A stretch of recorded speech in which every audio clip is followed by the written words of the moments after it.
Hey, salut la gang, c'est JP pour l'école du jeu et aujourd'hui, c'est mon privilège de vous proposer ce format vidéo que nous avons intitulé Frais et Dispo.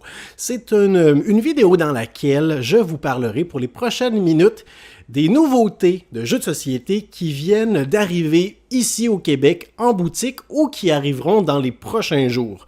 Du côté de l'Europe, on le sait, il y a toujours un décalage. Alors c'est possible qu'aujourd'hui je vous parle de jeux qui sont déjà disponibles chez vous depuis quelques semaines, mais qui viennent d'arriver ici. Mais le contraire est vrai, c'est possible que je vous parle aussi de jeux qui viennent d'être disponibles ici et qui ne le sont pas encore de votre côté de l'Atlantique. Aujourd'hui, je vous parle de 9 jeux qui nous ont été offerts par notre partenaire ILO 307. Mais vous devez savoir que les 9 jeux dont je vous parle aujourd'hui, ce sont Sylvain et moi qui les avons choisis selon nos goûts et selon nos intérêts. Alors, il y a, je crois, 4 jeux que j'ai sélectionnés qui m'intéressent personnellement et 5 jeux qui intéressent Sylvain. Alors dans cette vidéo, je vais vous faire une brève description de chacun de ces titres qui devrait être suffisante pour vous guider et vous aiguiller dans ce qui pourrait se rapprocher de vos intérêts. Alors, sans plus tarder, laissez-moi un pouce vers le haut et allons voir ce que ces jeux nous proposent.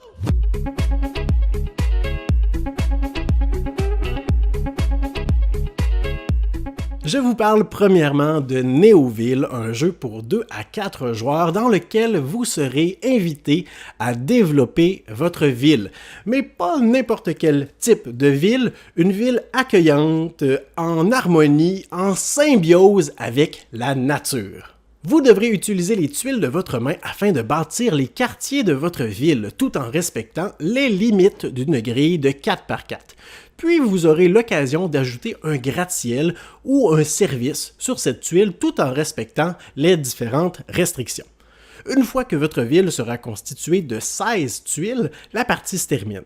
Les gratte-ciels vous rapporteront des points selon leur valeur et la grandeur des quartiers où ils ont été construits, alors que les services ont tous des critères différents imprimés directement sur leur face que les joueurs doivent respecter afin de marquer des points. En fin de partie, si les critères d'un bâtiment ne sont pas respectés, les joueurs devront perdre des points en guise de pénalité.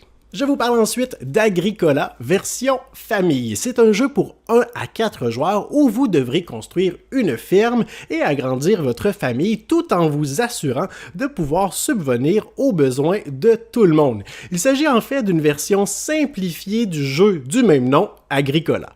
À tour de rôle, les joueurs placeront l'un de leurs fermiers sur une case disponible du plateau afin d'effectuer l'action correspondante. Une fois que les joueurs ont utilisé tous leurs fermiers, on commence une nouvelle manche et de nouveaux emplacements sont débloqués. Ces différentes actions peuvent vous permettre de récupérer des ressources ou des animaux.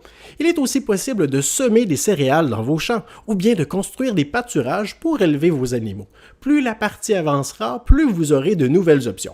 Agrandir votre maison, accueillir de nouveaux fermiers, mais aussi faire la récolte de vos champs, accoupler vos animaux et bien évidemment nourrir tous vos fermiers avec de bons repas chauds pour éviter de perdre des points en fin de partie.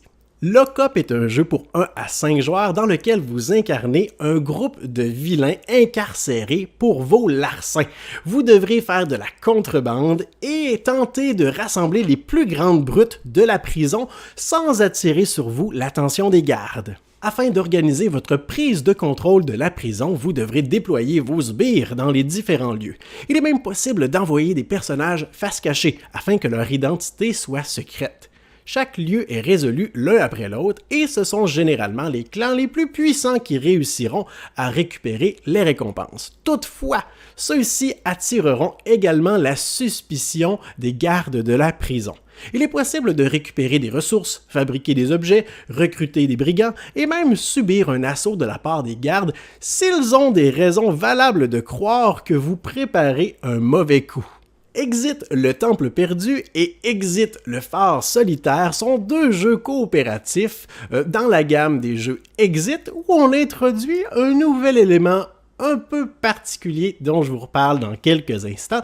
Ce sont des jeux pour 1 à 4 joueurs, coopératifs, on travaille ensemble avec des scénarios complètement différents.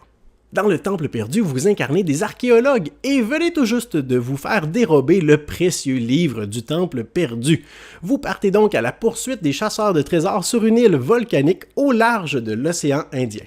Dans le phare solitaire, vous cherchez un abri au beau milieu d'une tempête et trouvez refuge dans un phare abandonné. Toutefois, un navire se dirige tout droit vers les récifs et vous devez tenter d'éviter son naufrage. Prenez note qu'Exit est un jeu qui vous encourage parfois à détruire le matériel en le pliant, en le coupant ou en l'altérant de quelconque façon que ce soit. Dans cette nouvelle série d'Exit, vous devrez résoudre 10 énigmes et épreuves à l'aide d'objets insolites et de 4 casse-têtes que vous devrez assembler à différents moments de la partie. Micro Macro Full House est un jeu coopératif pour 1 à 4 joueurs dans lequel vous incarnez des détectives devant enquêter sur des crimes sordides survenus dans la ville. Micro Macro Full House représente la suite du premier opus du même nom, Micro Macro Crime City. Mais attention, le jeu est complètement indépendant, donc pas besoin d'avoir obligatoirement joué ou avoir en sa possession le premier pour bondir sur celui-ci, 2 aventures séparées. Dans la boîte, vous trouverez 16 enquêtes à résoudre en équipe ou en solitaire. Après en avoir choisi une, dépliez l'immense carte représentant le sud de Crime City. Consultez la première carte de votre mission et tentez de repérer des indices pour élucider la première étape de l'enquête. Une fois que vous croyez avoir vu juste, retournez la carte pour valider votre réponse et progresser dans l'intrigue. Parks est un jeu pour 1 à 5 joueurs sorti initialement en 2019. Dans ce jeu, vous partez en randonnée afin de visiter différents parcs nationaux, récolter des ressources et prendre des photos souvenirs. Aujourd'hui, je vous parle de son extension Nightfall. Introduire cette extension au jeu de base ajoutera de nouveaux parcs qui vous donneront la possibilité d'activer des actions bonus instantanées. En plus de cela, des tentes seront ajoutées sur la piste centrale. Si vous vous arrêtez sur l'une de ces tuiles, vous aurez la possibilité d'activer l'action associée à ce lieu comme d'habitude ou bien, de façon alternative, vous pouvez décider de camper pour la nuit. Vous aurez alors le privilège de choisir le site où vous désirez monter votre tente.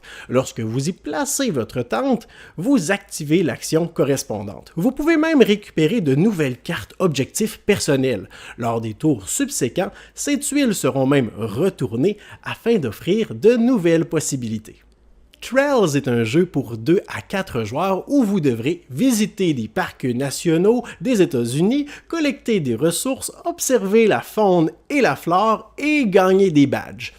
N'est-ce pas une thématique qui vous rappelle un autre jeu? C'est normal puisqu'il s'agit d'un jeu alternatif de Parks, mais avec un format plus léger et des règles un peu différentes. À votre tour, vous pourrez avancer votre randonneur de nos 2 tuiles et résoudre l'action de ce lieu. Ces actions vous permettront de récolter des ressources ou de les échanger contre des photographies vous octroyant des points et ou des oiseaux. Si vous terminez votre tour sur la tuile avec l'ours, vous lancerez le dé et pourrez effectuer l'action obtenue en plus de celle de votre tuile. Une fois que vous aurez atteint la fin de la piste, vous devrez faire demi-tour et aurez l'occasion de réclamer des badges. Puis le soleil commencera tranquillement à se coucher. Chaque tuile de la piste se retournera graduellement pour dévoiler un nouveau côté plus puissant que le dernier. Au cours d'une partie, vous aurez l'occasion de faire plusieurs allers-retours sur ce sentier.